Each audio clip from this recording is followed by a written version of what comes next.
rejoice and be glad in it. This is the day that the Lord has made. I will rejoice and be glad in it. Rejoice in the Lord. Rejoice in the Lord. This is the day that the Lord has made. I will rejoice and be glad in it. This is the day that the Lord has made. I will rejoice and be glad. Come on, this is the day. This is the day that the Lord has made. I will rejoice and be glad in it. This is the day that the Lord has made. I will rejoice and be glad in it. Rejoice in the Lord. Rejoice in the Lord. Come on, rejoice. Rejoice in the Lord. Rejoice in the Lord. Celebrate the presence of the Lord, for He is worthy to be praised. Celebrate the presence of the Lord, for He is worthy to be praised.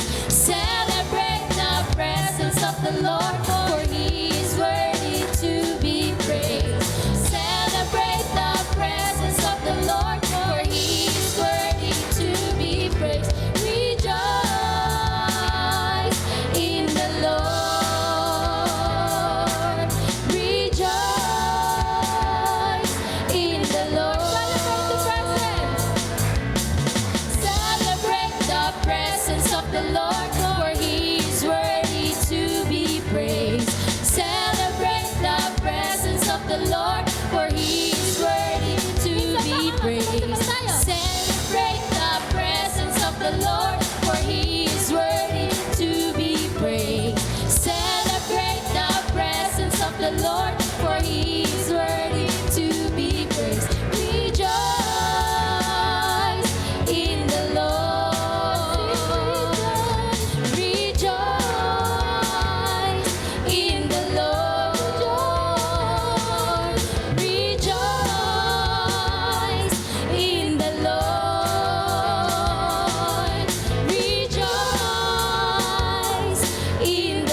Jesus lifted high, a banner that flies across this land, that all men might see the truth and know He's the way to heaven. We want to see Jesus. We want to see Jesus. We want to see Jesus lifted high. We want to see Jesus. We want to see Jesus. We want to see Jesus lifted high. Step by step, we're moving forward. Little by little, we're taking ground. Every prayer is a powerful weapon. Strongholds gone, tumbling down and down and down. We want to see Jesus lifted high, a banner that flies across this land, that all men might see the truth and know He's the way to heaven. We want to see Jesus lifted high, a banner that flies across this land, that all men might see the truth and know He's the way to heaven. We want to see Jesus. We want to see Jesus. We want to see Jesus lifted high. We want to see Jesus. We want to see Jesus. We want to see Jesus. Come on, shout the name of Jesus. We want to see Jesus. We want to see Jesus. We want to see Jesus lifted high.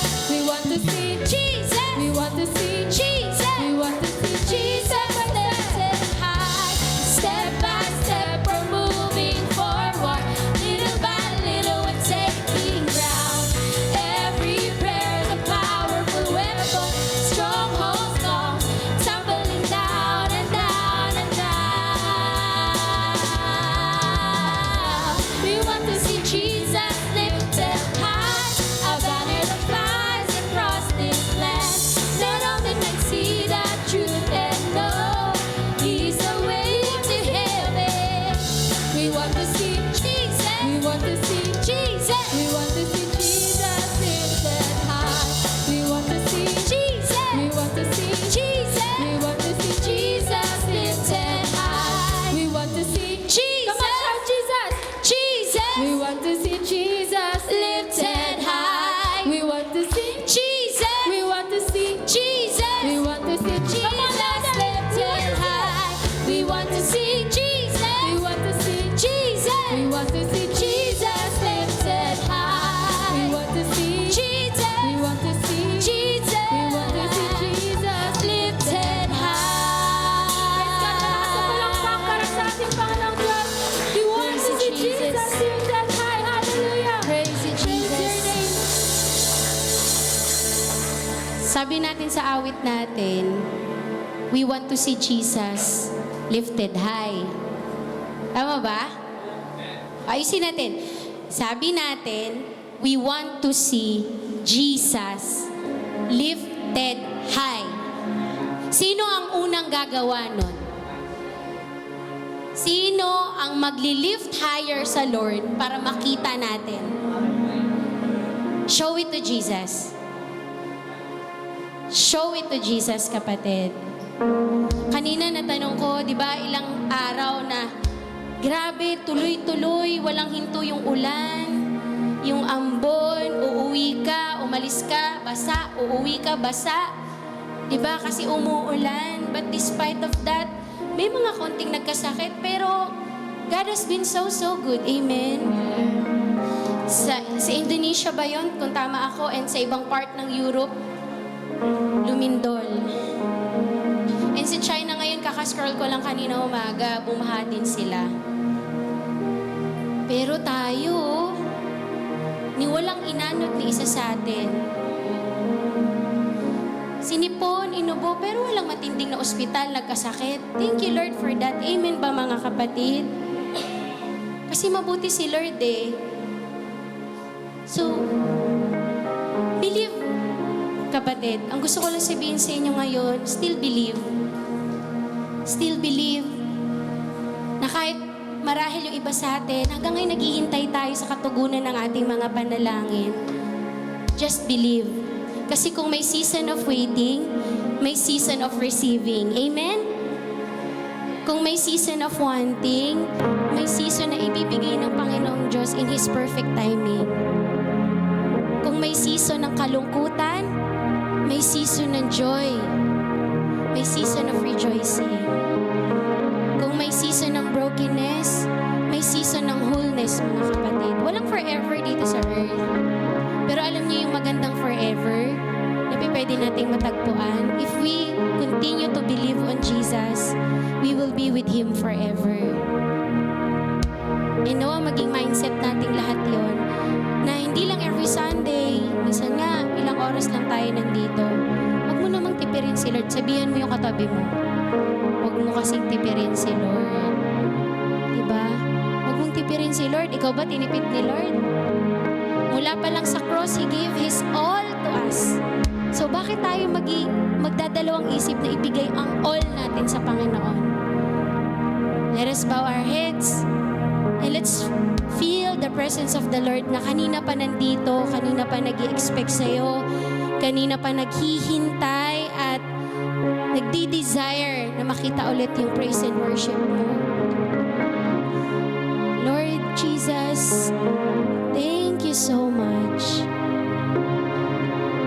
Because you have been so good. Simula noon, ngayon at magpakailanman. Salamat dahil hindi ka nagsawa. Naabutin kami, hindi ka nagsawa. Natugunin kami.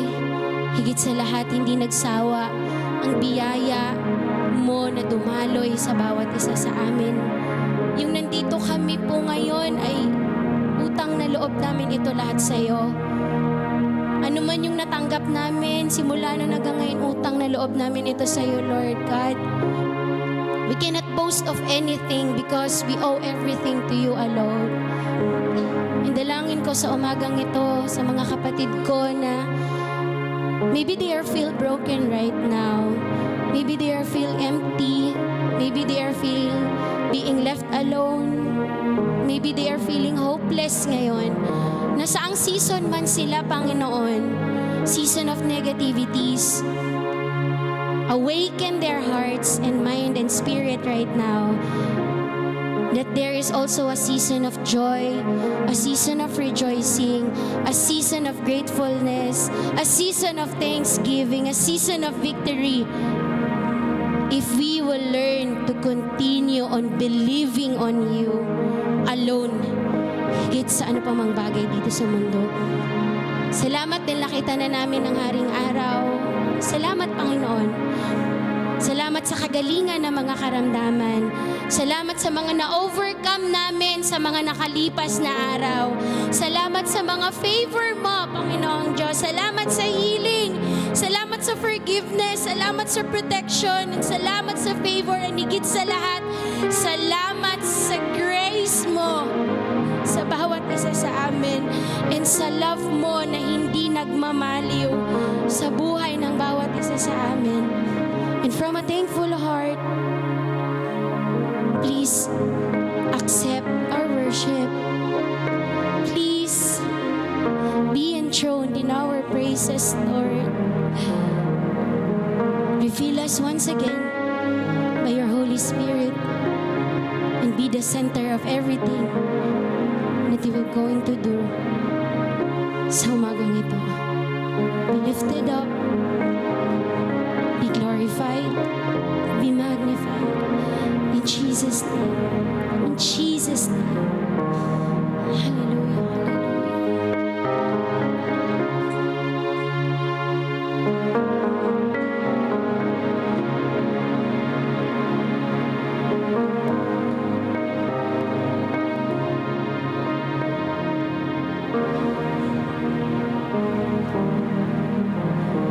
From the thankful heart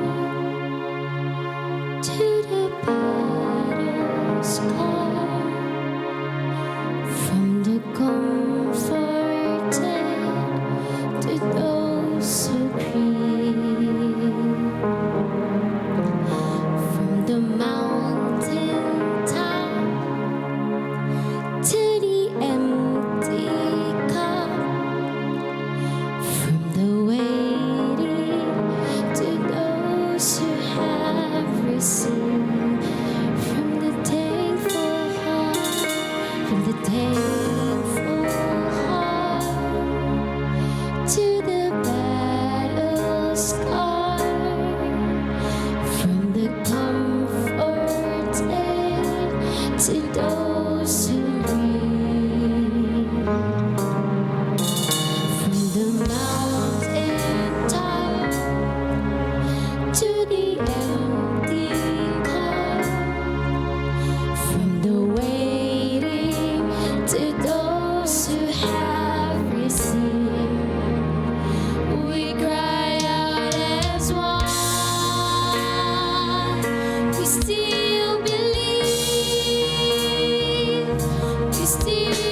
From the reborn hope to the weary soul, from the quest for truth to those who see,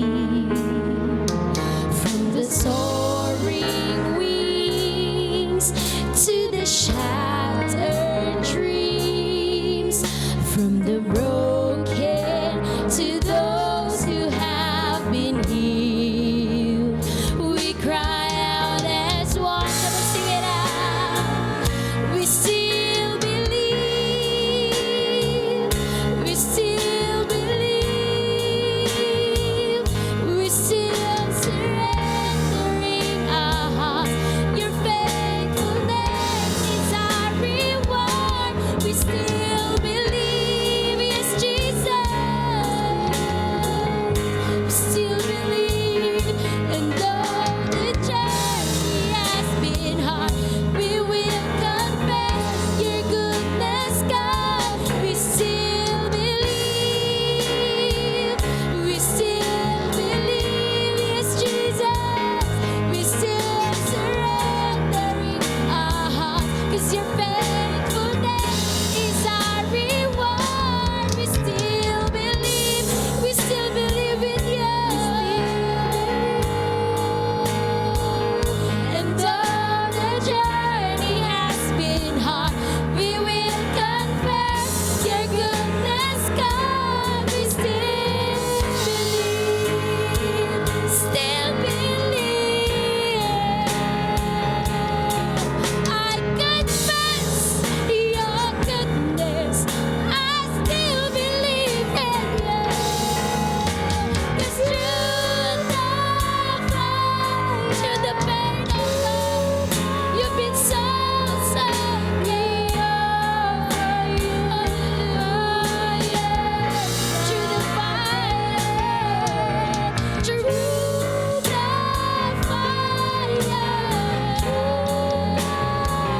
we offer you our yes, sing it out through the fire, and through the pain, we will offer you our yes again. Sing through the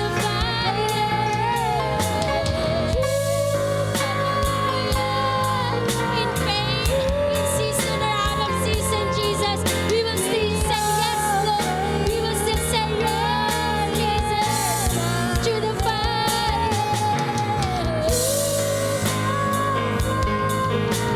through the pain, we offer you our yes again. Sing it out.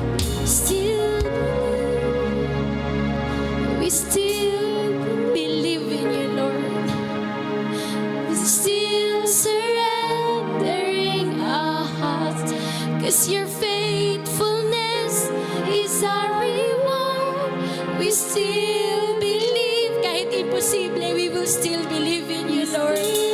Kahit mahirap, we will still believe in you, God. Kahit minsan parang ang tagal, we will still believe in you, God. Hallelujah. We still believe. We still believe. We're still surrendering our hearts. Your faithfulness is our reward. Come on, say it out. We still believe. We still believe. We still believe. And though the journey has been hard, the journey has been hard, we confess your goodness. We still believe, Lord. We still believe. We still believe. We still believe. We still believe. Even in the season of dryness, we will still believe. Even in the season of drought, we will still believe, oh God, that you will carry out your plan in each and every one of us. We still believe. We still believe. We still believe. And though the journey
we still believe.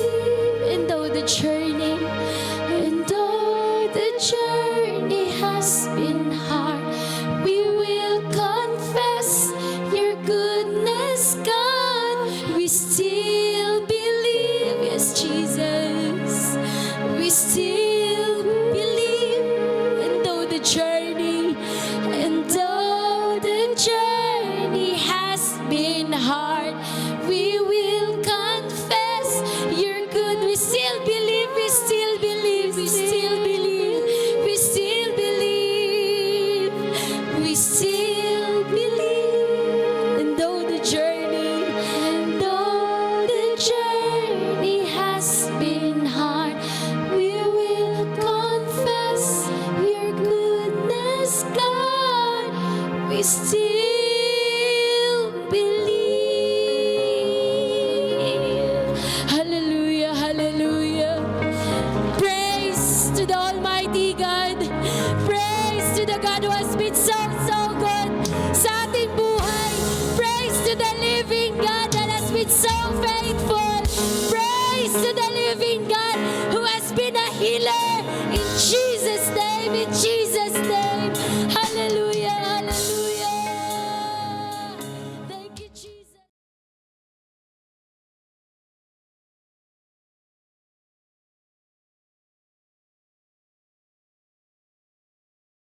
Tayo po ay manalangin. Dakilang Diyos, lubos kami nagpapasalamat sa kabila ng magulong mundo, digmaan, lindol na hindi po ordinaryo po, talagang nakakawasak na ng mga buildings, nakakamatay na po, tulad lang nangyari sa Venezuela, Colombia, at kahapon lamang sa Indonesia. Sa mga baha, nararanasan ng marami dahil sa ulan. Lord, although may mga discomfort, but thank you, Lord, buhay kami. Damang-dama namin ang habag at awa mo sa amin. Lord, napakahalagang mensaheng to at I pray na ihanda mo ang puso at isipan bawat isa. Pagkabanalin mo bawat isa sa amin para makapag-penetrate ang mga salita mo sa amin and through your spirit may sulat po sa aming puso. Na huwag ito maging damang tenga lamang o damang isip, but may inspire, may encourage kami to grow higher sa aming relationship, in aming faith, in aming commitment, sa aming pag-perform ng aming responsibilities, not only for our family, but most importantly, para sa kingdom mo. God, nawa, ang mga salita mo ngayon ay maging matalas na double-edged sword na tatagos talaga sa amin na walang anumang sulok ng aming puso't isipan, emotions ay makakaiwas. That it will penetrate deeply upang sa ganon mapil namin, of course, yung mercy, favor mo, but also, Lord, yung sama ng loob mo, yung tampo mo, yung pagsisisi mo tulad yung time ni Noah na pinagsisihan mong i-create ang tao. Maramdaman po namin yan. Ma-convict po kami. Ma-remind mo kami na hindi po kami mga anak mo lamang, but mga tinawag mo para mag-perform ng mga responsibility sa kingdom mo. That we have a purpose to accomplish. And accomplish it with a whole heart, mind, and soul, with all our strength. Lord, sa bawat sala na ma-realize na aming nagawa, mga pagkukulang, mga maling decision, action. Lord, we seek your face and please, as we confess our fault, forgive. Ganon din magpagaling ka sa mga iba-ibang karamdaman. Salamat. Use me for glory and honor sa umagang to. In Jesus' name, that magsabing amen. Ang message sa umagang to ay wrong turn, wrong place. Wrong turn, wrong place. Naalala ko yung meron kami napanood na movie noon kasama ang family ng mga Constantino. Buhay pa si Ompong noon. I think it was Christmas Day yata yun, o Christmas Eve or New Year's Eve Hindi ko kung naalala ni Helen ito, doon pa kami sa may Galilee. Galilee ba street niyo? Yun. Meron kami napanood na movie, Wrong Turn. Alala mo yun, Helen? Mga college student, bakasyon sila, gusto nila mag-camping kaso nagkamali sila ng turn. Napunta sila sa lugar na ang nakatira yung mga kumakain ng tao. So, ito yung message this morning. Reading from 1 Kings 19 verse 4, "But he himself traveled a day's journey into the wilderness, and he came and sat down under a juniper tree and asked God that he might die." Meron kaya sa inyo, nakapag-isip na ng gano'n, Lord, gusto ko lang mamatay, ayoko na, hindi ko na kaya. Sino nakapag-isip ng gano'n, maging honest? Wow, meron na, grabe. Jason, anong ginawa mo sa asawa mo? Gusto niya nang mamatay. Of course ako, nag-attempt na ako magpakamatay noon. Kami lang mag-honest, di Bina rito. Yung iba, pakunwari. Si Helen din. I think maraming ganyan dahil so depressed, so confused, ayaw mo magpatuloy. Nangyayari yan.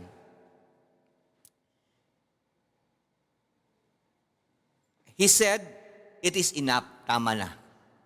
Para bang hindi ko na kaya. I think nangyayari din to sa mga nanay, no? Yung sisilang, bang sa sobrang pain, "Lord, ayoko na, ayoko na." So, umiiyak na lang, lumuluha. "It is enough now, O Lord, take my life." Grabe, no? "For I am no better than my father." So, sikapin natin, mailagay natin ang ating sarili sa paa o sapatos ni Prophet Elijah. Why? Para mapil natin ang pangungusap ng Pangdiyos sa atin. Pwede na kayo mo po, pero ngitian mo mong katabi mo, sabi mong, "Don't lose hope." Nga, sabi mo sa katabi mo, "Don't lose hope." Alam nyo, ito yung mga problema ng mga maraming manampalataya, mga leaders, pastors, yung mga napagkatiwalaan ng mga mahalagang mga responsibilities sa iglesia. And of course, yung sa work, sa school, sa lipunan, kung anumang responsibility meron sa'yo. Ano itong problemang ito? Ito yung hindi naaabot yung full potential mo. Hindi mo naaabot, kasi alam nyo, ang ganda ng plano ni Lord sa atin. Many times, nakarinig tayo ng ganyan mapaalala sa atin. Of course, sa Bible yon. Wonderful. Very excellent ang plano ng Diyos sa atin. But so sad, although naniniwala tayo, nananalangin tayo, hindi natin naaabot yun. Parang yung sinasabi sa Romans 6, "For all have sinned and come short." Parating nasa short tayo. Kinakapos tayo. Hindi nararating natin yung gusto natin marating, gusto ni Lord marating. And it is so depressing. Nakakalungkot, nakakaalis ang gana. Yung mga gusto mo mangyari, hindi nangyayari. Mga gusto mo ma-achieve, hindi nangyayari. Mga gusto mo ma-receive, hindi na ibibigay. And as a result, nawawala tayong gana. Ayaw natin lumaban. At alam niyo ba, napakagaling si Satan sa ganong klaseng pagka ikaw nakakaras ng ganong mga kalagayan, ang galing niya maglaro sa isipan natin. Ay, wala kang kwenta kasi. Ay, mahina ka kasi. Mahina ka kasi, etc., etc. At ang malungkot, marami sa atin nag-i-entertain ng ganun thoughts.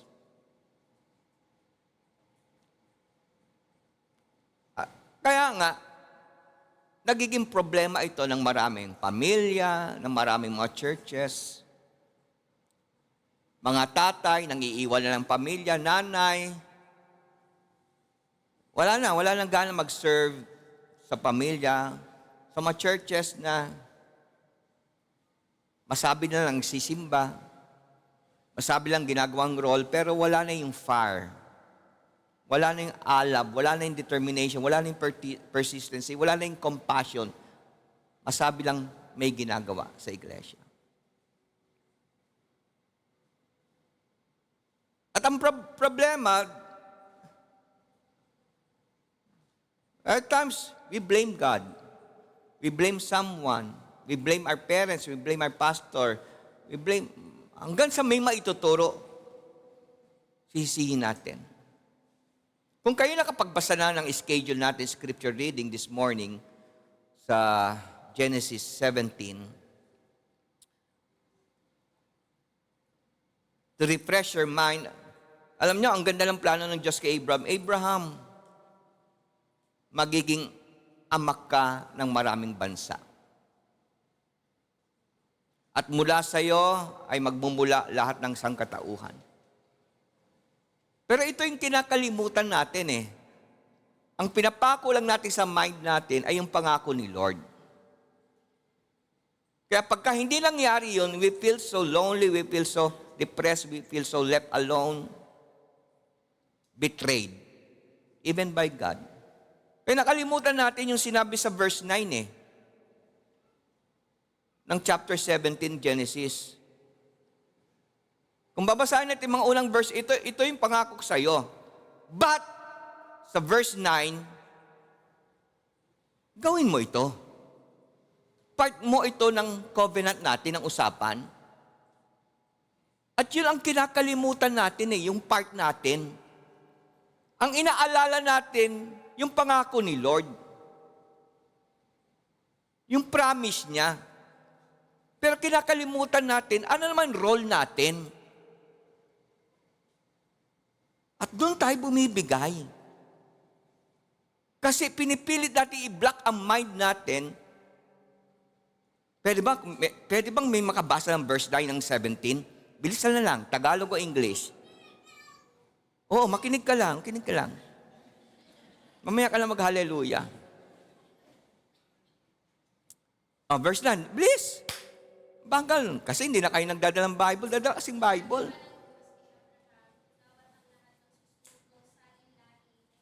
Verse 9.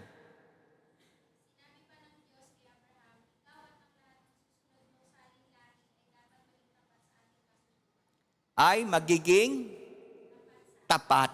Dapat maging matapat ka. English please. Bilis. English naman. Dadala kayong Bible, basta ganitong yan.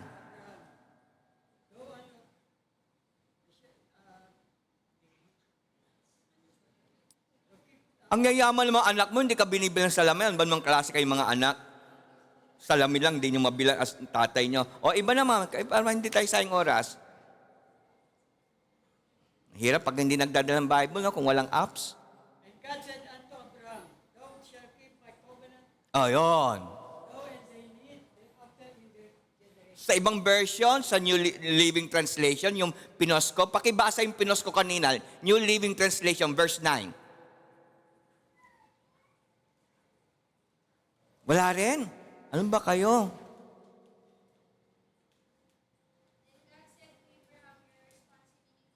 Okay. Your responsibility is to obey. So may part tayo. Ang problema, yung part natin, binablock natin, kinakalimutan natin. So yun ang problema. Kung bakit hindi natin naaabot yung plano ni Lord para sa atin. Ang gusto lang natin maalala, yung pangako ni Lord. At pagka hindi binigay, ang sama ng loob natin. Pero meron pala condition. At ang condition ang liwanag sa verse 9. Sa New Living Translation, napakaliwanag. But you must perform itong responsibility mo. Otherwise, yung pangako ko, wag mong asahan na tatanggapin mo. So, ano ang mga condition kung bakit we fail to perform yung responsibility natin na sabi sa verse 9. Kasi nga, nasa wrong turn tayo, nasa wrong place tayo. We make mistake.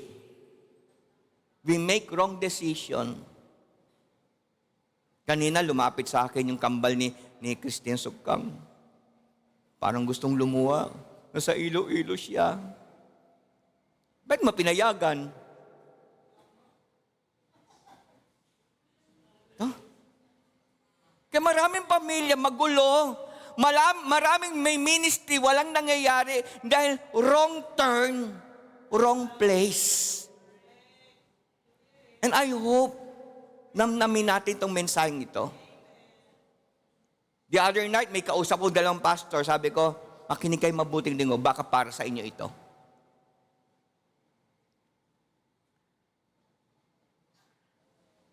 Alam niyo yung talatang ating nabasa sa verse 4, it highlights yung sitwasyon na kinalalagyan ni Elijah. Siya ngayon ay nasa isang lugar na hindi planado ni Lord na dapat niyang puntahan. He was in a place, in a wrong place, na hindi gusto ng Diyos, nandun siya. Naalala niyo ba yung ating sermon, yung August 2 and August 9? Yung August 2, decide today, enough is enough. August 9, enough is enough, it's time to pray for rain. Pero ang tindi ng talatang to. Anong sabi sa verse 4? Verse 4, it is enough. Now, take my life. Ang bigat na yon. Ang bigat na yon. Kinaalala niyo, dalawang Sunday, parehong may mga enough. Ngayon, enough na Lord. Ayoko nang mabuhay. So, kung babasahin natin yung mga pangyayari before itong pag-retreat, pagpunta ni Elijah sa maling lugar, masasabi natin it was 180 degrees turn. Dahil sinabi ni Elijah, it is enough now, O Lord, take my life, for I am no better than my fathers. Mga anak, meron ba sa inyong ngayon, dahil sa mabigat ang mga responsibility ninyo, sa work, sa school, sa church, matindi ang pressure, mabibigat mga problema, nangyayari sa pamilya, nakapagsabi na ba kayo ng ayoko na? Suko na ako? Alam nyo, Brother Julio, wala pa yatang 2 years. Kasi ang tindi ng journey din dinaanan namin pamilya. Galing Saudi. Kasi maraming naipon. 2 years din naman, maraming naipon. Mula sa San Pedro, Laguna, doon kami nakatira, San Roque Street.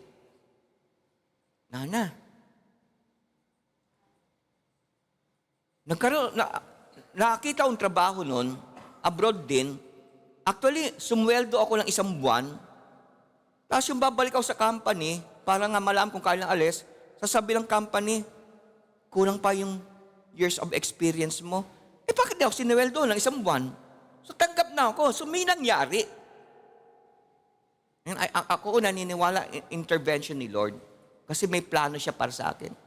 So mula San Pedro, San Roque, dahil paubos ang ipon, siguro naramdaman mga kapatid ko, sabi nila, doon ka muna sa isang kapatid ko, si Jingjing, ngayon patay na siya. So nakitira kami sa Langgam, San Pedro. Then mula doon naman, lumipat kami sa biyanan ko. Wala na pambagsak ng buhay namin. Born again Christian ako noon. Mainit, maalab. Pero dumating yung time, so discouraged, so depressed, naglalaba kami tabing kalsada, 3 na anak ko noon. Sabi ko sa asawa ko, hindi ko alam kung maaalala niya, impyerno ko, impyerno na. Alam, magulo na buhay, magulo na isip eh. So depressed yung kalagayan eh. Ang bahay, ang kwarto namin, 5 kami, no? 3 anak ko. Hindi na na-experience ni Tripina ito. Malaki pa tong stage na to. Siguro kalahati ng stage, hanggang dito, mula dito, hanggang doon sa dingding, o mula dito, dingding, yun ang hinihigaan namin 5. Doon sa bahay ng biyanan ko. Tapos ang higa namin noon, baliktaran, yung 3 lalaki nandoon, ang ulo, kaming mag-asawa dito. Kasi talagang dapat, parang ganong higa namin, para lang magkasya kami.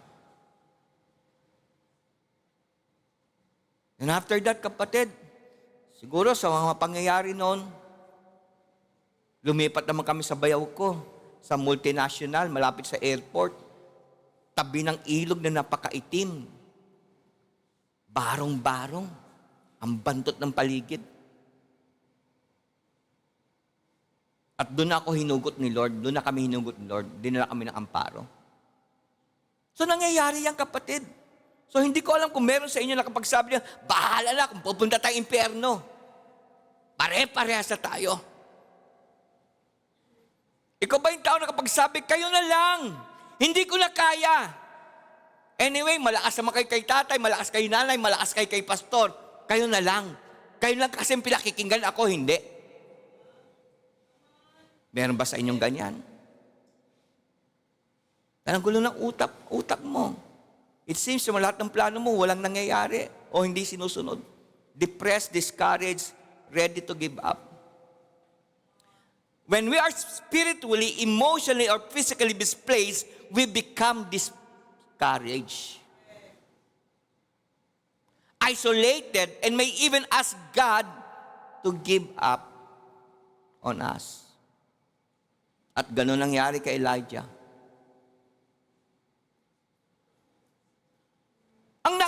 Ang nakaka-amaze dito, tandaan nyo yung mga message natin, series, no, na nakapokus tayo sa books by books, chapters by chapter. So bago itong pangyayari ito, bago itong wrong turn, wrong place si Elijah, wrong decision, di ba dahil sa kanya nagkaroon ng 3.5 years na walang ulan? Dahil nag-declare siya. Dahil din sa kanya, kapatid, ay umulan. Dahil nag-declare siya through prayers, di ba? Ilang beses, message natin last Sunday yon. Dahil sa kanya, kapatid, apoy mula sa langit ay bumaba at kinonsume ang offering niya at pinagpapatay niya ang mga false prophet. Ibig sabihin, matinding miracles ang nangyari. Bago siya nag-retreat, bago siya tumakbo, bago siya umiwas, bago niya binitawan responsibility niya, bago niya sinabi, ayoko na, kayo na lang, total, kayo malakas kay tatay, kay nanay, kay pastor.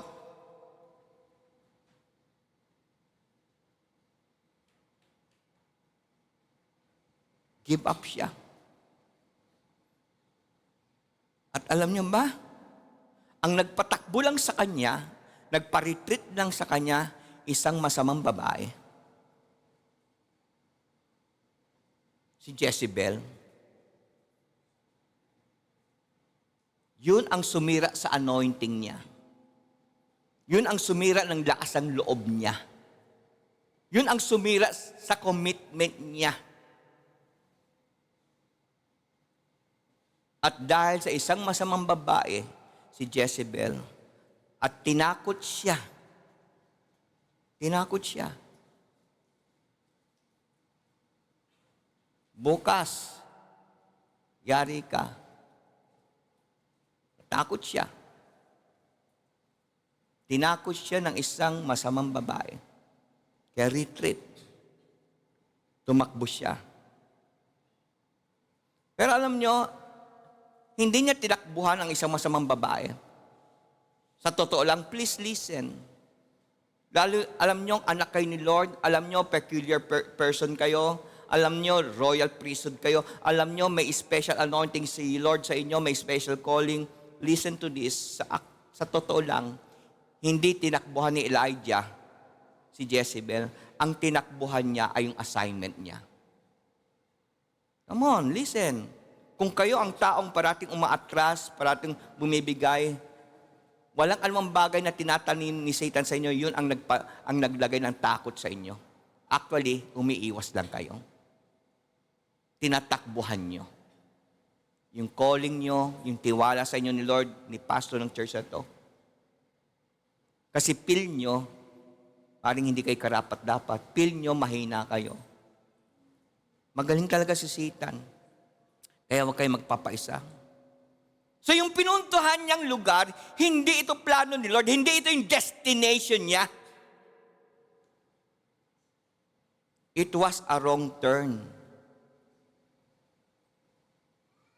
Wrong decision na ginawa ni Elijah. Come on. Baka marami sa ating ganyan, kaya wala kang nakitang pagganda sa buhay, sa pamilya, sa ministry, kasi you keep on running away. You keep on making excuses. You keep blaming others. You keep on making wrong decision.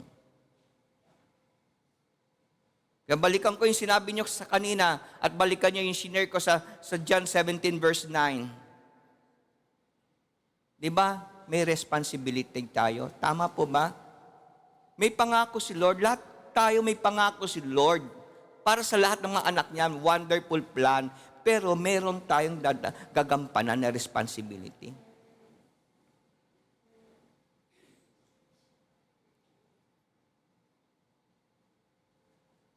So kapatid, ang tinakbuhan niya ay assignment niya. Ang wilderness, hindi naman talaga ito yung destination niya. It was a result ng isang maling plano, maling decision, wrong turn. So anong mangyayari when tayo mga anak ni Lord ay lumalayo sa kanyang presence? Iwas sa church, iniiwanan family, responsibility, lumalayo sa kanyang presensya, dahil masama ang loob mo, may tampok ka, may galit ka. What happens? Pagka we forsake His plans. Number 1, patungkol kay Elijah at marami pang iba, mga anak ni Lord sa panahon natin ngayon, here is a discouraged worker ng ating Pang-Diyos. Tignan mo yung katabi mo, discouraged na anak ni Lord ba yan? Tignan mo. Pakinggan mo tibok ng puso niya, gusto na ba niyang mamatay, mag-give up, mag-backslide, tumalikod sa Panginoon, iwanan ang response. Tingnan, pakinggan mo. Baka sunod na ikaw na iiwanan niyan. Kaya pakinggan mo mabuti. Kasi may solusyon yan. Ako, naalala ko kapatid, yung nasa trouble na yung tatay ko noon, naalala ko, sinama ko, dinala ko sa isang bahay na para bang binibigay na ako. Kasi hindi na kaya. Eh ako pa yung bunso. Minsan ba naranasan na feel nyo parang pinamimigay na kayo ng magulang nyo? So nakaranas ang gano'n o nakapilman lang, parang binibigay ka na. Parang bang pusa, aso, sa inyo na yan?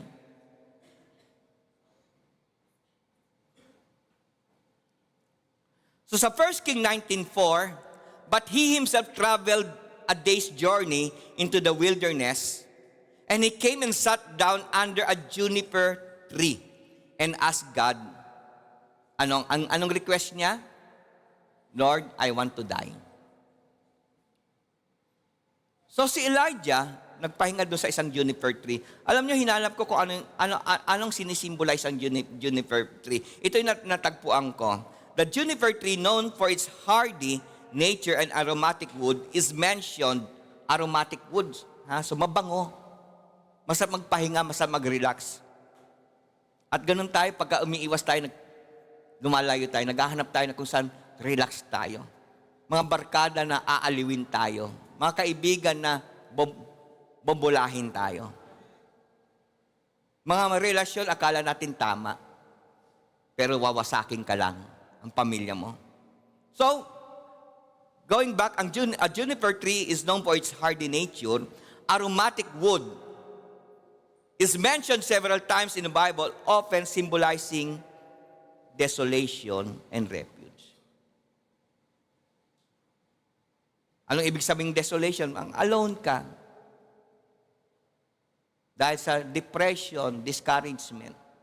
So, ganun ang nangyari.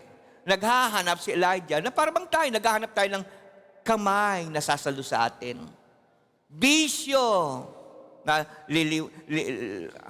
maglilibang sa atin. At kung ano-ano pa.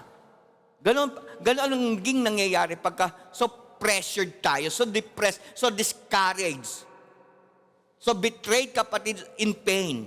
Naghahanap tayo na masasandalan o mabango o naakaaliw. So dito sa pangyayaring ito, nagkaroon ng wrong turn si Elijah. Running away mula sa plano, assignment, ministry na binigay ng Diyos sa kanya. So tumakbo si Elijah dahil sa fear and discouragement. Nangyayari ba sa inyo yan? Iwas, layo. Dahil discouraged ka o dahil maring natakot ka. Ang bigat ng responsibility, leader na ako. So ano yung problema? Problem is, he ran away from where God wanted him to be. Yun ang mabigat na problema doon. Hindi ka dapat lumayo doon sa lugar, calling, ministry, o anong plano ng Lord para sa iyo. Kahit anong mangyari, huwag kang mawala dyan. So yun ang problem ng nangyari kay Elijah. So anong katotohanan dito? Fear, comparison, nangyari ba sa inyo yon? Comparing yourself sa other, buti pa sila. O burnout.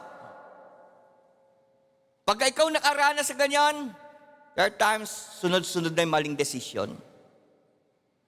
Takbo kay Bombay at kung kanino, pati ATM nyo, sinasanla na. Resign sa trabaho na hindi pa dapat mag-resign. At marami pang iba, kapatid.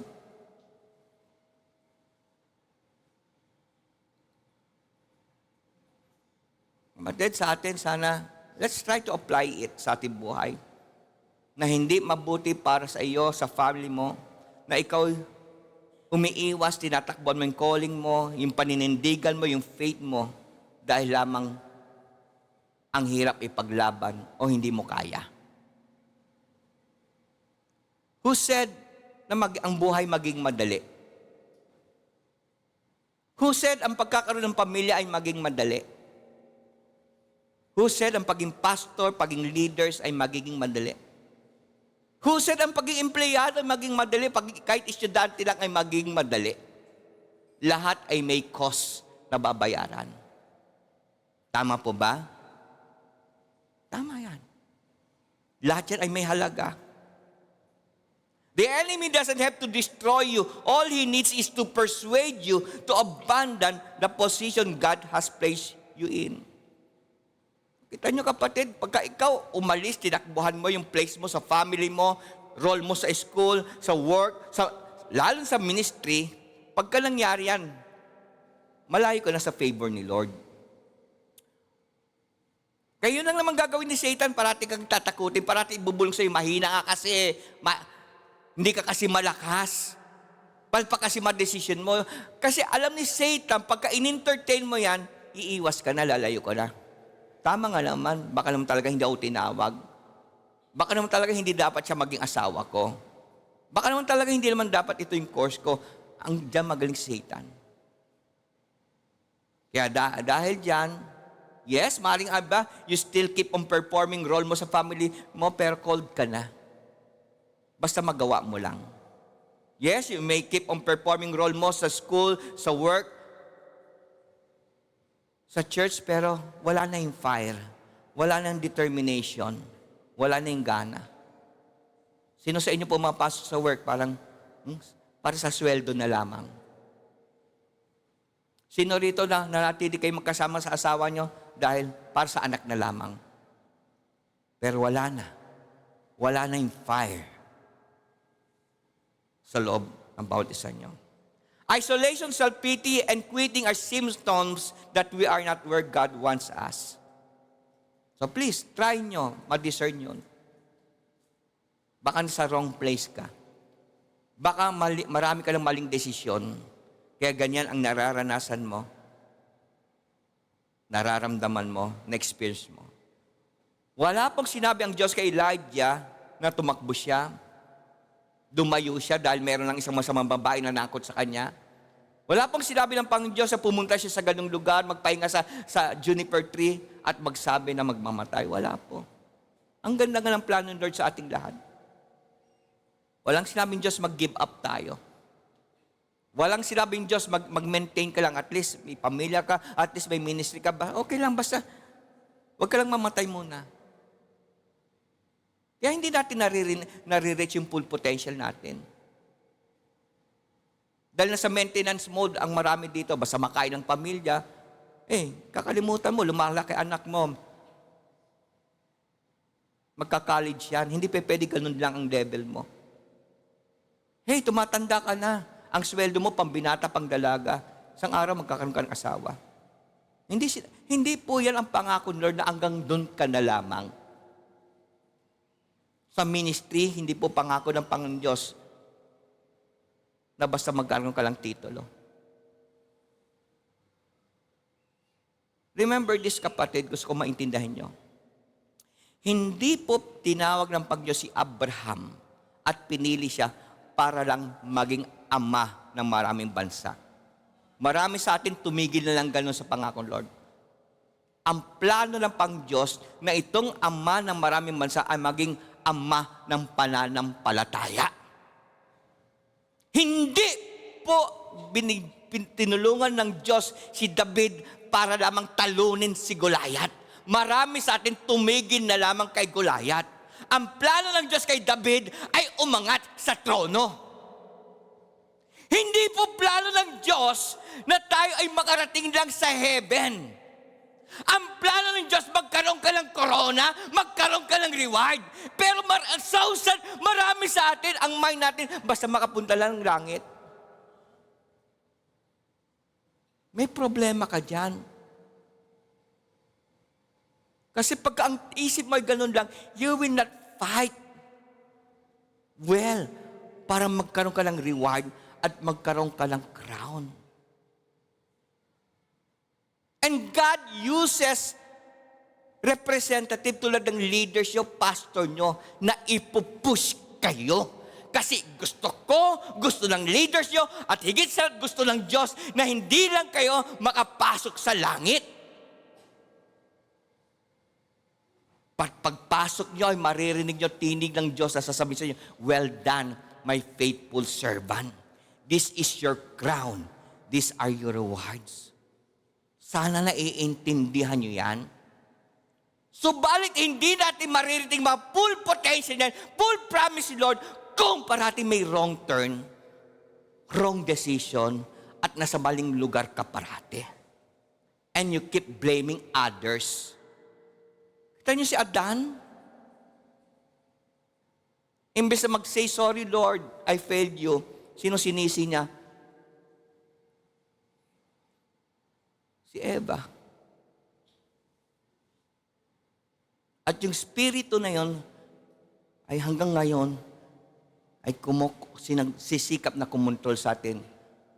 Meron tayong gustong i-blame. Kaya kinalimutan natin yung sinabi ng Diyos kay Abraham, this is your responsibility. Kung gusto nyo matanggap ang pangako ko. Hello, nandiyan pa kayo? Now, magbibigay ako ng mga ilang example sa inyo sa mga anak ni Lord sa scripture na dapat mas mataas yung kinalagyan nila at maayos ang pamilya nila kung they never made a wrong turn and were not in the wrong place.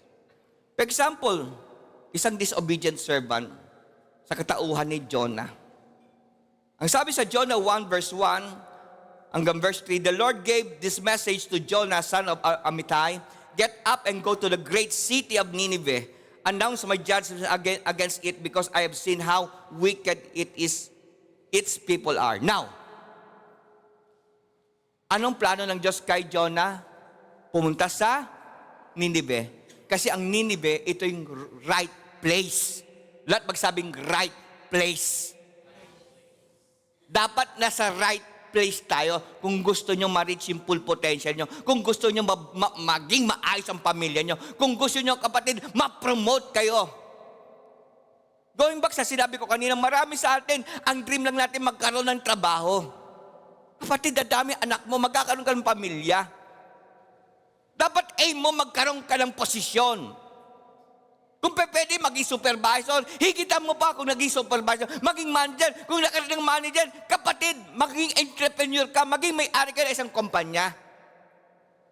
Dahil ang plano ng Panginoon sa atin ay ito, lengthen our cords, stretch our tent.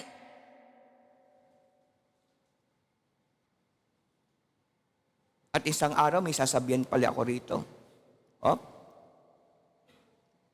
May idea na kayo. Kayo mga future pastor, kayo mga future na papalit sa akin, hanggang 70 years old lang ako, dapat 70 years old. Bago ako maging 70 years old, naabot yun, dapat maabot yun sa company nyo. Para pagka sinabi ng Pang Diyos, okay, it's time to quit, focus ka na sa pagiging pastor. So dito, going back sa message natin,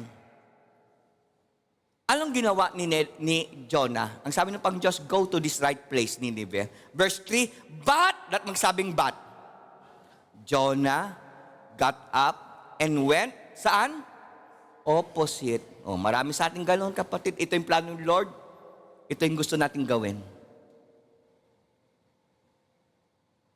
Ito yung binibigay sa iyo ni Lord na maging asawa mo. Ito yung pinipili mo. Parating opposite. Parating opposite. Parating opposite. Direction to get, bakit siya pumunta sa opposite direction? To get away from the Lord.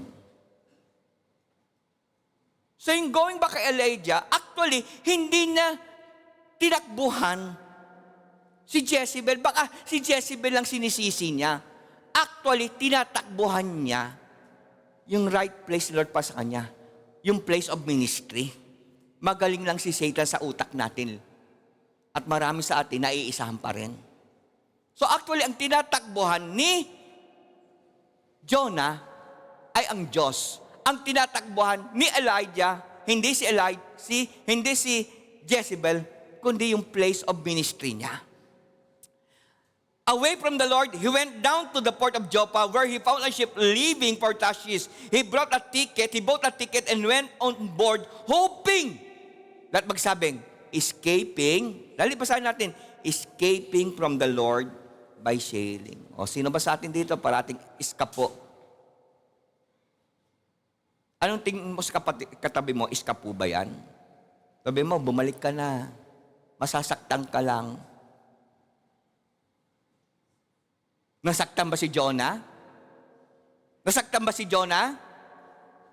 Actually, muntik meron siyang maraming dinamay. Yung mga kapassenger niya sa barko. Buti lang kahit paano may konsensya siya.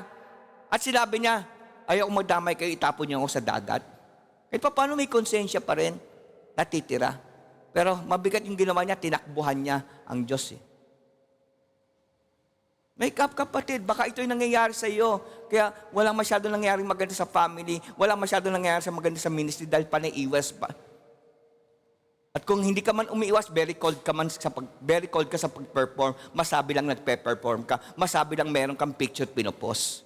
Pero wala na yung alab. So anong nangyari? Malaking isda. Okay, siguro alam na natin lahat ng kwento na malaking isda ang lumulun sa kanya. And ilang days siya sa bibig ng isda o tiyan? Tagal-tagal din. Suffer siya. Ganun talaga tayo. Minsan tayo nagiging manhid tayo eh. Nagsasuffer na tayo pero hindi natin pinakikinggan si Lord. Nagsasuffer tayo dahil we have run away sa plano ni Lord. Umiiwas tayo. Pangalawang example, narito isang backslider, mananampalataya. Ito, magandang pag-usapan natin kasi ito yung binabasa natin sa Book of Genesis.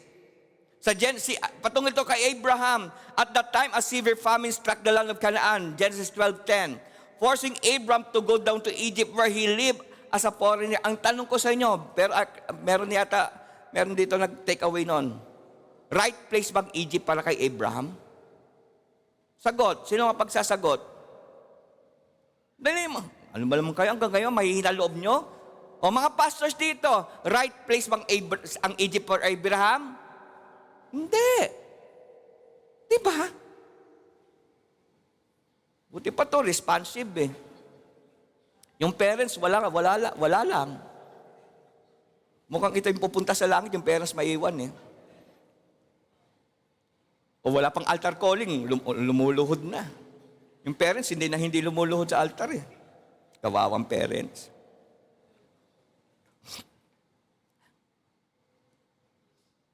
Egypt was not the right place for Abraham.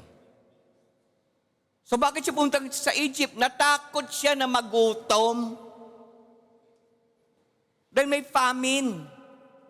So ano nangyari nung dumating ito magandang pag-usapan natin. Ano nangyari nung nasa Egypt siya? Anong sinabi niya kay Sarah? Sarah, ang ganda mo.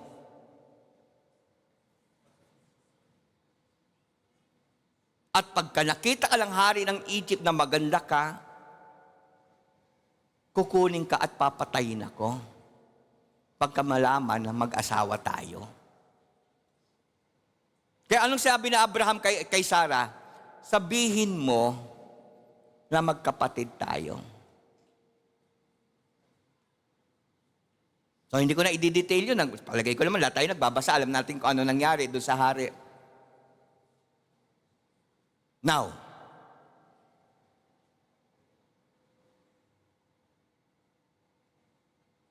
ang sabi ng iba, ang half-lies, na may article ako nabasa, ang half-lies ay mas masama kaysa half-truth. Ang kalahating pagsisinungaling ay mas masama kaysa yung kalahating pagsasabi ng totoo. Kasi una doon, talaga nagsinungaling si Abraham. Pero kalahati lang pagsisinungaling. Kasi may katotohanan din noon. Kasi si Sarah ay half-sister niya. Kapatid niya si Sarah sa tatay. Na maaaring sa iba rito, lalo mga gusto rito lumalim pa sa salita ng Diyos, maaaring gusto niya mag-Bible school, maaaring gusto niya maging pastor, at gusto niya pa lumalim ang understanding niyo. Bakit pinayagan nung unang panahon?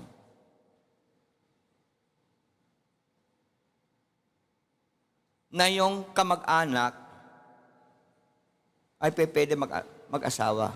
Meron akong nabasang article, I think kanina yung umaga nag-research ako eh. Pagka ikaw ay nanggaling sa nanay, may magkakaiba ang tatay-nanay. Ang sabi nung sa binasa ko kanina, mas malalim ang relasyon na magkakapatid mula sa same nanay kaysa relasyon na magkakapatid mula sa same tatay. Now, going back sa sermon na ito, actually itong pangyayaring ito, nangyari ito bago binigay ng Diyos yung batas kay Moses.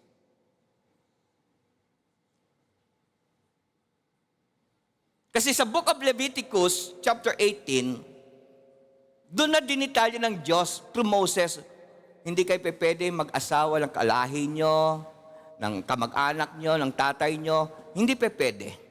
Bawal. So yung pangyayari kay Abraham, before binigay yung batas, para hindi magulo utak nyo. Na maring may magsasabi sa inyo, bakit yung time nila David, marami silang asawa?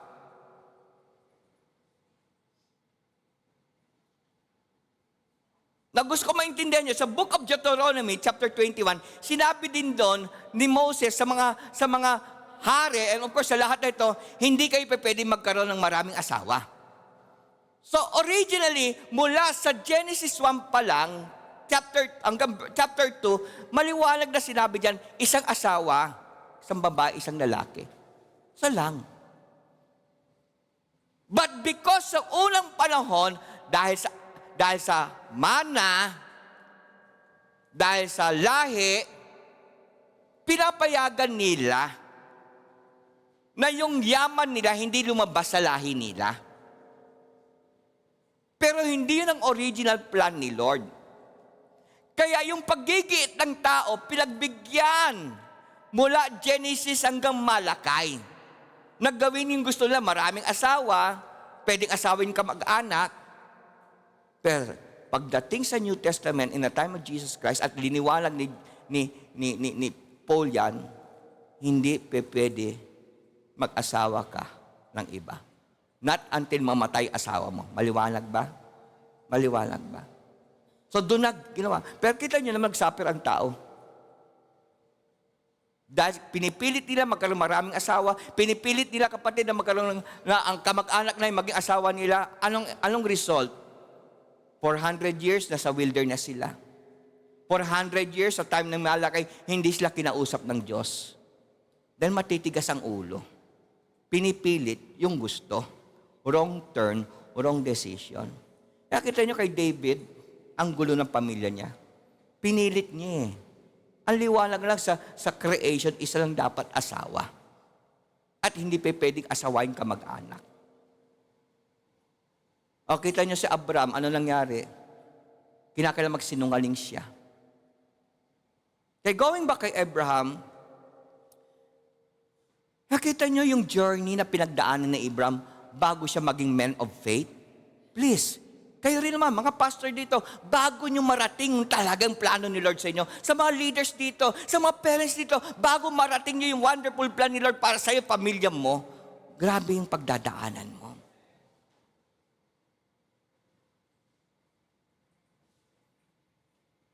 Now, ayaw ni Lord magkaroon ka shortcut. Maraming detours. Kasi gusto ni Lord, bawat kamalian natin, maramdaman natin. Dahil ang plano ni Lord, hindi ka lang makarating ng langit, ba't magkaroon ka ng rewards? Hindi ka lang magkaroon ng trabaho, ba't maging maganda ang posisyon mo sa trabaho mo? Hindi ka lang magkaroon ng title sa churches, ba't maging fruitful ka at may dating ka? Kaya sa bawat mistakes, bawat wrong turn, bawat wrong place, kapatid, ipaparana sa yung kamalian mo. Ganun nangyari kay Abraham, ganun nangyari kay David, at sa marami pang iba, kasama na si Jonah. God wants to refine yung karakter mo. Ayusin ugali mo. Hindi ka niya bibigyan ng para bang easy way out. At mararamdaman natin, kaya tulad ng nararamdaman ng iba sa inyo kapatid, tampo, sama ng loob.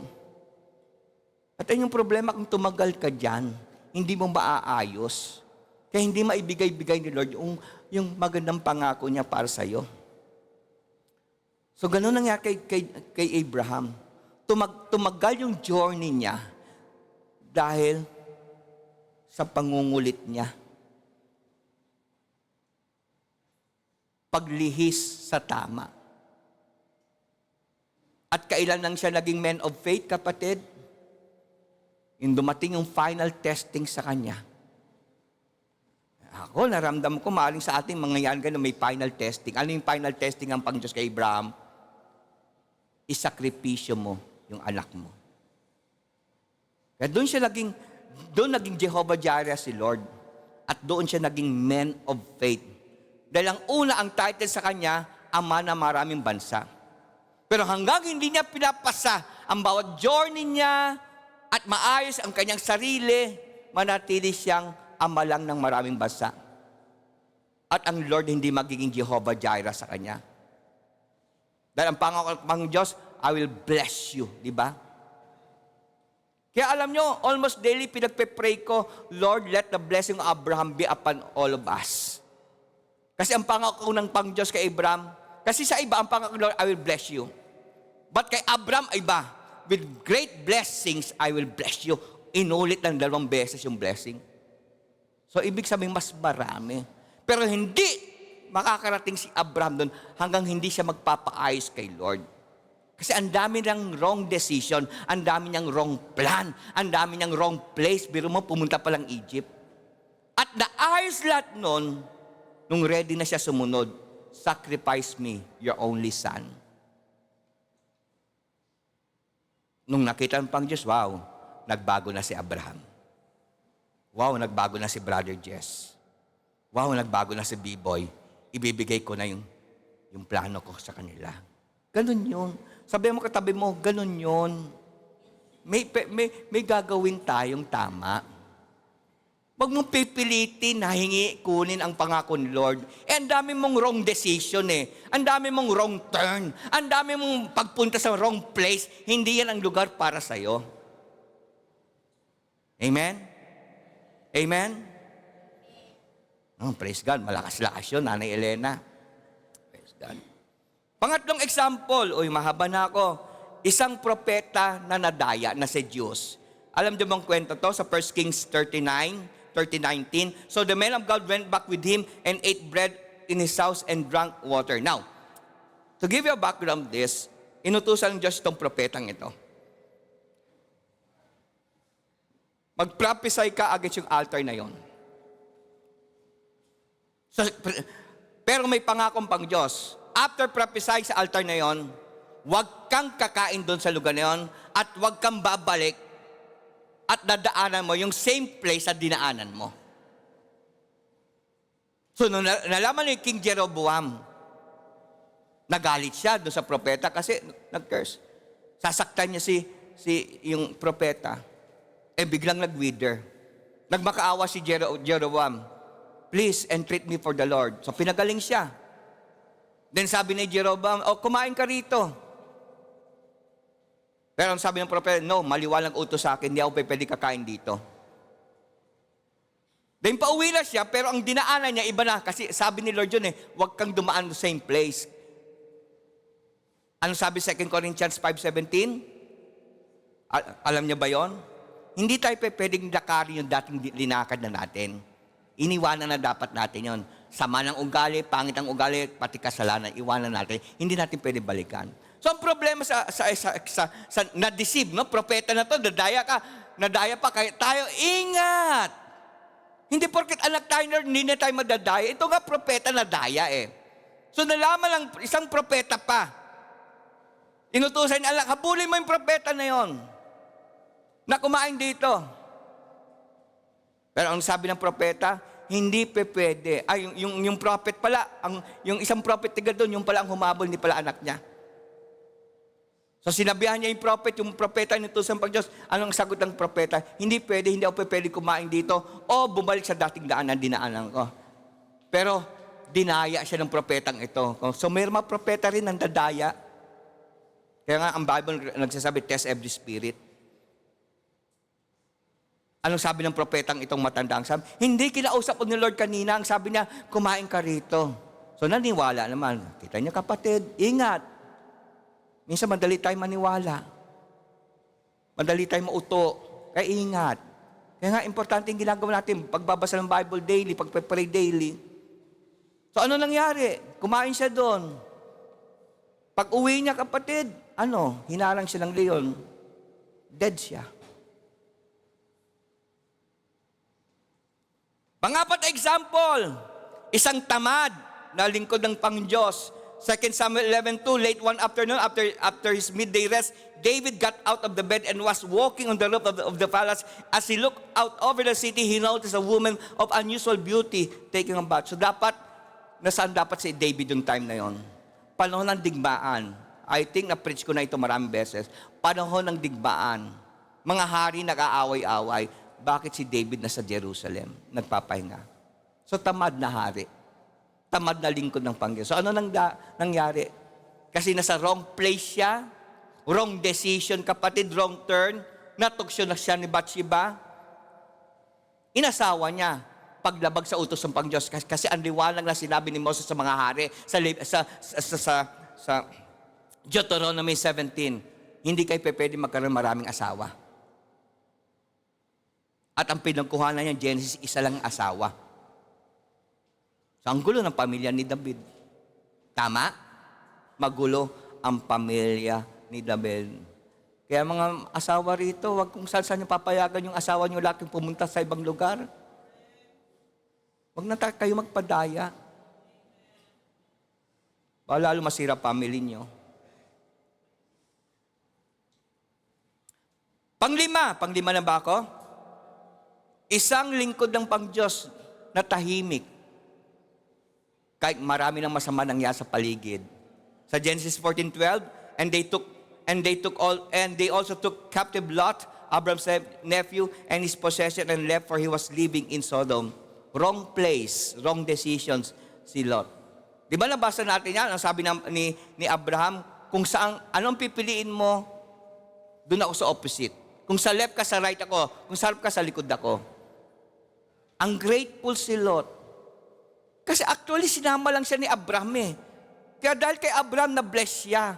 Pero very ungrateful. Imbes na sabihin, hindi Abraham, dawit lang ako sa iyo, ikaw pumili, at kung saan ka, doon ako sa opposite. Kasi nag-aaway ng mga servants nila eh. Dahil sa ungratefulness, wrong decision, wrong place, at masama lang nangyari, ang daming bakla kapatid, ang daming masasamang tao, tameme lang siya, hindi pa rin siya umalis. Ano nangyari? Yung place na yon ay pinaulanan ng asupre at pati asawa niya na deads, di ba? Tama ba ako? Naging aliging asin. Wrong place, wrong decision. Why? Di ko mang bibig, ayaw mag-share ng Word of God. Kapatid, pagka ikaw, hindi mo pinapaalam na anak ka ni Lord sa work mo, sa school mo, dating ang time, dudunukin ka niyan. At ikaw mahahawaan. Alam nyo, sa mga married, naisip ko, mahalaga rin ang singsing. Bakit? Kasi pag kami nakaalam may singsing ka, may asawa niyan. At nasabi ko rin sa inyo, maganda nagbibitbit tayo ng Bible. Kasi pag nakikita nila may Bible ka, hindi pa pwedeng lokohin yan, anak ni Lord. At magandang sasabihin din kapatid sa school, sa work, anak ka ni Lord. Kasi mag-iingat sila sa'yo. Pero kung sasabihin mo, hindi ka Christian, wala ka lang, hindi na alam yung commitment mo, kapatid, baka isang araw umiinom ka na, nagda-drugs ka na, nabubuntis ka na, nambubuntis ka. Why? Tameme ka. At ganun nangyari kay Lot. Nawasak ang family niya. Actually, nawasak talaga. Kasi nakipagtalik din siya sa mga anak niya, di po ba? Tama ba? Ano? Pagka wrong place, wrong decision, ang daming mangyayari. Tama na kapatid. Hindi ka ba nasasaktan sa mga maraming maling decision? And lastly, isang example natin patapos ang preaching ko. Ito ay patungkol sa isang miserableng disciple. In the person of Peter. Unawain natin itong kwentong to. Sa Luke 22, verse 55, New Living Translation, the guards lit a fire in the middle of the courtyard and sat around it, and Peter joined them there. Now, parang okay lang mainit eh. Mainit eh. Malamig pala, malamig na magpapainit. Number one problema rito, issue, ito yung time na dinakip na si Jesus Christ. Although si Peter ay sumunod, pero hindi siya nagpakilala na anak siya ni Lord. Number 2 point, sino ba yung mga gwardiya na tinabihan niya?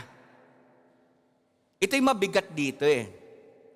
Sa verse 54, mauunawaan natin. Sabay-sabay natin basahin. Then they seized him and patungkol ito sa mga gwardiya na tinabihan ni Pedro. Then they seized him and led him away and brought him to the elegant house of the Jewish high priest, and Peter was following at a safe distance. Verse 54. After they had kindled a fire in the middle. Sino yung nagkindle ng apoy? Sino nagsunog ng apoy? Yung humuli kay Jesus Christ. In the middle of the courtyard and sat down together. Peter sat among them. Para, isipan nyo kapatid, anong klaseng Pedro ito? Anong klaseng disciple? Yung humuli kay Jesus Christ, tinabihan niya pa. Parang nakipagkaibigan pa siya. Come on, baka ganun tayo. Yung sumira ng buhay mo, yung naglalayo sa iyo, sa Diyos, sa commitment mo, sa responsibility mo, parang very close pa rin kayo. At para kang silot na tahimik ka lang, na hindi mo pinaglalaban ng Word of God. Something is wrong kay Pedro nun. Dapat yung time na yun, siguro kung tayo lang dito, dapat umiiyak na tayo, Lord, bakit Lord? Pero dito kay Pedro, nagpapainit. So, ibig sabihin, naghahanap siya ng comfort. Kanino siya naghanap ng comfort? Sa humihuli kay Jesus Christ. Instead na naghanap siya ng comfort sa kapwa niyang disciple, hindi.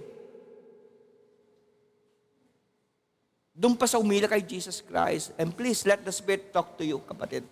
Baka meron kang ibang pagre-relate dito o application. So, ibig sabihin, pagka tayo nagkaroon ng maraming wrong decision sa maling place natin, anong gagawin natin? Dito tayo sa last part, number 2. The right response, let God redirect you. Naalala ko, may takeaway si Sister Julie, nabanggit niya, reboot ba yun? Reset. Reset ang ginamit niya. Kailangan natin ng reboot, kailangan natin reset. Kailangan natin bumalik sa place na kung saan tayo tinawag ng Lord. Marami sa inyo nag-take away. I think si Pastor Jomel kasama doon, bumalik siya sa Bethel. Di ba yung nagkamali si Abraham, saan siya bumalik? Bethel. Tama ba si Abraham? Ganon din si Jacob. Bumalik sa Bethel. Dahil maraming wrong decision, maraming wrong nasa maling place. Anong sabi sa Book of Revelation? Pagka nagkamali, na wrong turn tayo, wrong place, go back to your first love. Yun ang solusyon. Balikan mo. Balikan mo yung alab mo, init mo. Balikan mo yung security ng family mo, ng asawa mo. Kahit maraming problema, wag mo hanapin yung comfort sa juniper tree. Na tingin mo matibay, tingin mo mabango. Go back to your family. Ito nangyari sa akin sa bigat ng problema, nandun kami sa biyanan ko. Ang gulo ng buhay, pero nagsisimba kami sa PEC. Yung gabi noon, talagang nag-inom ako. Born again ako. Nagkamali, wrong decision, wrong place. Bumili ako isang lapad. Talagang parang magwawala na ako. Pero iba pa rin si Lord Grabe ang pagkukumbig. Kinabukasan, amoy alak pa rin ako, naligo ako. Pero yung time na yun, iiwanan ko na yung pamilya ko. Iwanan ko sila Joshua, Celeste, Hosea, asawa ko. Babalik ako sa kapatid ko. Hindi ko maintindihan. Many times nangyari sa akin to. Di ba meron ako yung identical kwento noon? Kasama nun yung mga prostitute sa Mabini. Nabaptize na ako nun, brother. Julio, galing ako sa Saudi nun. Nagkaroon kami reunion ng mga barkada. Doon kami sa Soldier Hill sa Muntinlupa. Sinakay ako sa kotse kasama yung mga prostitute, tiga Mabini. Sabi ng isang barkada kong kadikit, born again na yan. Ano sabi ng babae? Gagawin namin born again yan. Kinabahan na ako. Hindi ko maintindihan, biglang bumukas yung pintuan ng kotse, paikot doon, palabas ang gate at palabas, pakaliwa, papuntang Alabang. Kasi pakanan, papuntang San Pedro, yung mga pamilyar doon sa lugar na yan. At hindi lang amang yung kapatid. Many times, linigtas ako ng Pangdiyos. At paulit-ulit, ginawa ni Lord yan. Sa hindi ko maintindihan, tumapat yung bus sa mismong street, Escuela Street, tama ba ako, Kahulyo? Escuela Street. Tumigil doon. Dapat hindi doon titigil Pero hindi ko maintindihan, tumigil yung bus doon. Nung nakita ko Escuela Street, wala akong balak magsimba noon bumaba ako. Dahil amoy alak ako noon, doon ako sa balkonahin. Di ba? May balkonahe sa PEC ikaw. At doon kinausap ko ni Lord, go back. Kahit mabigat ang problema mo, go back. Kahit magulo isip mo, go back. Binalikan kong pamilya ko. Hindi mo lang ako inimik ng asawa ko. Hello, welcome back. Pero of course, sa sarili ko, hiyang-hiya ako nun. Bakit ko tatakbon yung pamilya ko? Bakit ko sila iiwanan? Porket mabigat ba ang problema? Ganon din sa ministry, bakit ko bibitawan yan? Porket ba mabigat ang pressure? Lalayuan kong pang Diyos, hindi lang magsisimba. Now, the right response is let God redirect you. Basahin natin to sa 1 King. Alam nyo, 19 verse 5, umpisa natin verse 5. Alam nyo, God did not condemn si Elijah. Ito yung maganda sa ating Lord eh. Kahit marami ka lang wrong place, hindi ka niya i-condemn. Itatry niya pa rin sagipin ka. Tulad ng nangyari sa akin, many times sinagip ako ni Lord. Basahin natin to sabay-sabay mula sa verse 5 hanggang verse 8. Then he laid down the shade and fell asleep. Suddenly, an angel woke him up. So ito yung nasa juniper tree. Try nyo i-visualize, i-imagine. Nandun siya sa juniper tree, takot, tumakbo, tinakbuhan yung masamang babae, napagod sa biyahe, nakatulog. Ano nangyari? Then he laid down the shade and fell asleep. Suddenly, an angel. Kaya, di ba, tinuruan ko kayo, always pray, kapartner nyo ang angels ni Lord. Sa ministry nyo, sa pamilya nyo, sa pag-aaral nyo, sa work. Suddenly, an angel wake him up. Oy, gising! Get up and eat. Aba, pinaglutuan siya ng anghel? So, isa sa ministry ng angel provides for our needs. Nangyari sa aming pamilya, minsan nakakapulot, hindi lang minsan madalas nakakapulot, yung talagang hindi makakabuhay pa ng pamilya yung church noon dahil halos puro siyang people lang eh. At maliit pa ang givings noon, hindi bubuhay sa isang araw sa isang pastor at pamilya. Pero ang angel ni Lord nagtatanim ng pera si dinadaanan ng asawa ko. Many times. Totoo yan, talungin niyo pa asawa ko. Nagtatanim, nagpo-provide talaga ang anghel ng needs natin. Bahala kayo kung hindi kayo maniwala. Hindi kayo tutulungan ng anghel ni Lord. Suddenly, ang angel woke him up and said, get up and eat. Elijah looked around and by his head was a jar of water and some baked bread. Nagbe-bake pa ang anghel. Kita nyo naman. He sat up and ate and drank and lay down, went back to sleep. Kita nyo, ang grateful, hindi mo lang nagpasalamat. Thank you, angel. Anong ginawa niya? Tulog lang uli. O marami sa inyo, matapos pakainin Lord, natutulog lang, hindi mo lang magpasalamat. Thank you for this food. Verse 7, sabay-sabay natin basahin. Soon the Lord's angel woke him again and said, grabe naman itong anghel, ginising uli siya, pinaglutuan uli. Saan ka makita ng ganyan? Tas lalayo kayo kay Lord dahil natakot lang kayo.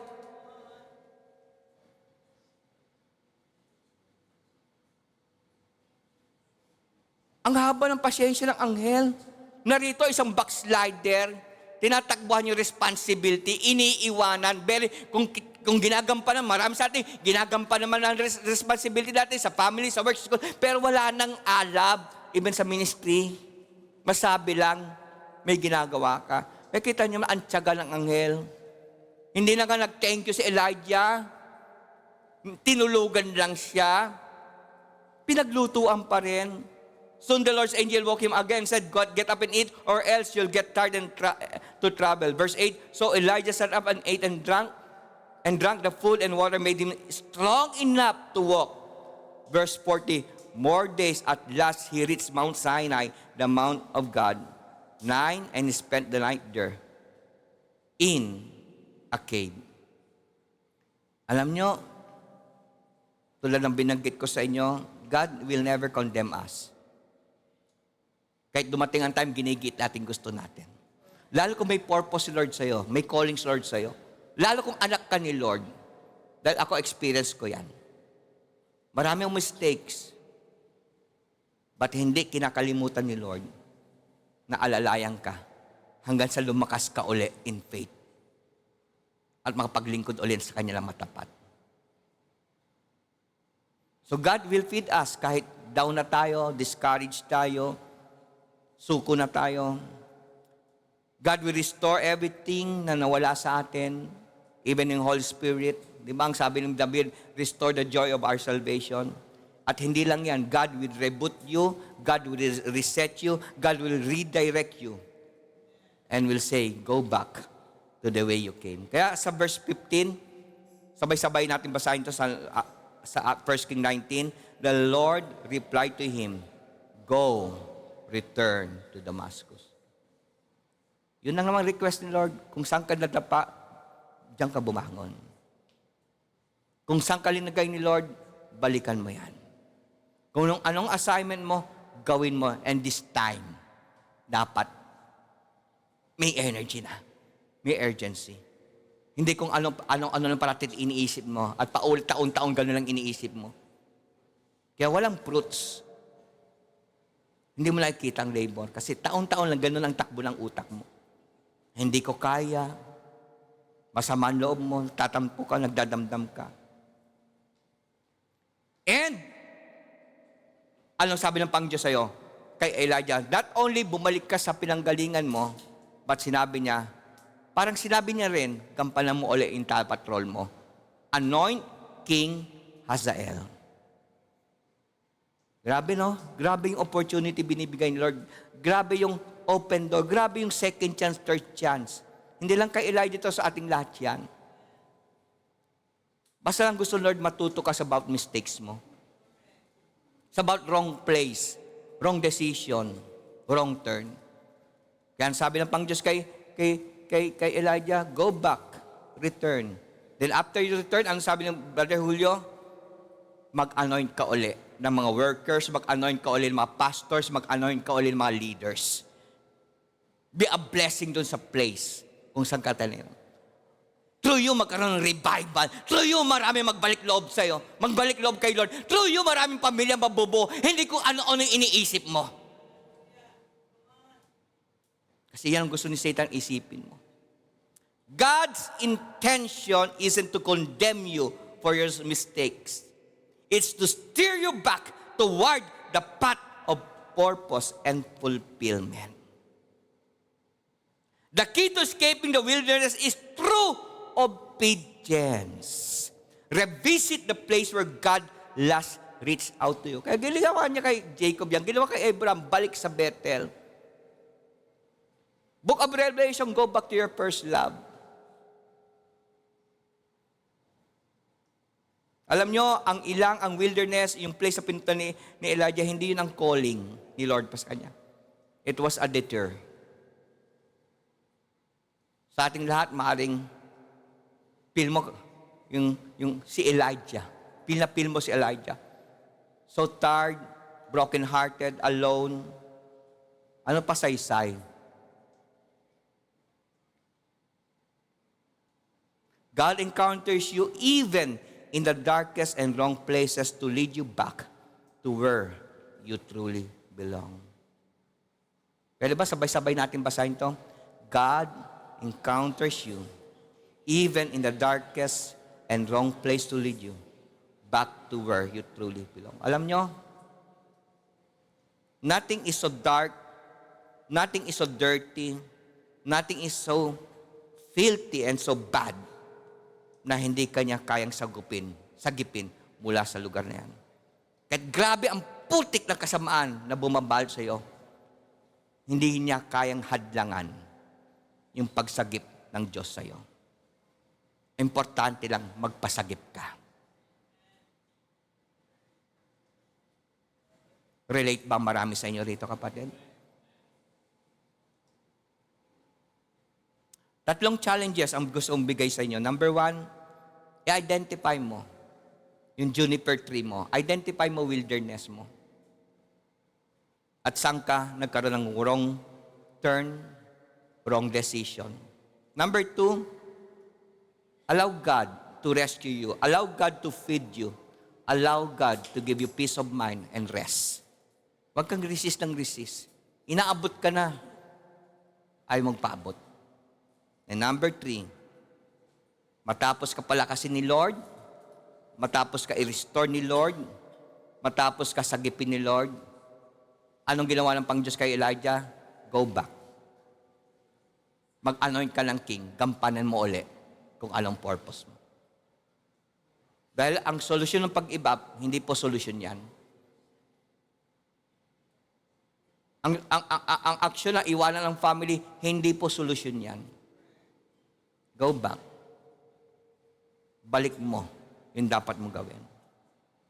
Panghuli, pwede ba tumayo tayong lahat? At sabay-sabay natin basahin to. God can use a wrong turn, but He never intended it to be your address, your destination. Hindi po yun ang permanent plan ni Lord para sa'yo. Go back. Pwede ba? Bulungan mo katabi mo. Balik na tayo kay Lord. Balik na tayo sa original calling ni Lord sa atin. Tama na yung parating suko, hindi ko kaya. Tama na yung paulit-ulit na kamalian.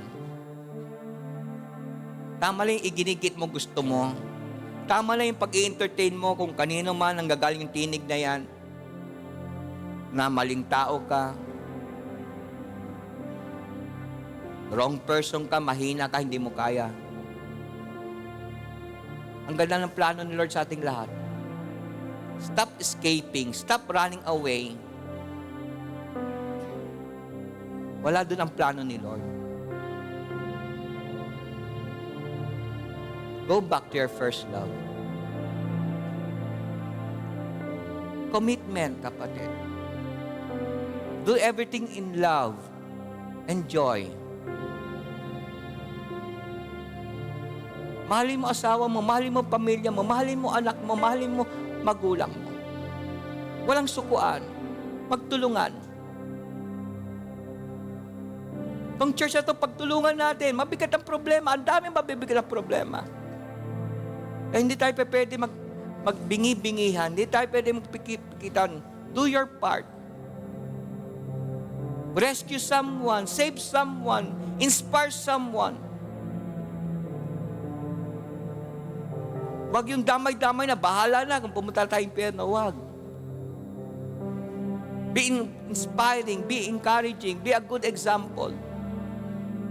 Na ikaw yung taong sinagip ni Lord at hindi masasayang ang pagsagip ni Lord sa iyo. I hope ang message na to ay talaga nag-prick sa atin at nagbukas maunawa natin. Wala nang pinakamagandang place to be but in the presence of God. Kahit anong bang mangyari. Walang anumang bagay na mabigat, marumi sa buhay na nagawa mo na hindi ka kayang hanapin, makita at ma-rescue ni Lord. Magpa-rescue ka lang. If you feel katulad ka ni Elijah, if you feel katulad ka ni Jonah, ni David, nung nadayang prophet, at sa mga example kay Peter, be humble enough, kapatid. Ako, alam ko goal ko. Ayoko makarating ng kayo ng langit ang buong pamilya. Gusto ko may rewards kayo matatanggap. Gusto ko, kapatid, may crown kayo matatanggap. Mababang uri naman ako ng ministro. Nang desire ko lang ay makarating kayo sa langit. I want you to excel. I want you to become leaders. I want you to be promoted sa work nyo. Kasi yun naman talagang gusto ni Lord, maging ulo at hindi buntot. Ang problema lang, yung part natin, hindi natin ginagampanan. At gusto natin si Lord, nagganapin niya ang plano niya sa atin. Unfair yun, hindi tama yun. Talangwanag yan sa Genesis 17 verse 9. Do your part and God will do His. If you are that person, kapatid, na china-challenge ni Lord ngayon, at gusto i-rescue, I encourage you to come forward, kapatid. Dito tayo, pagtulungan natin to. Well, let's pray for each other. Come on. Sino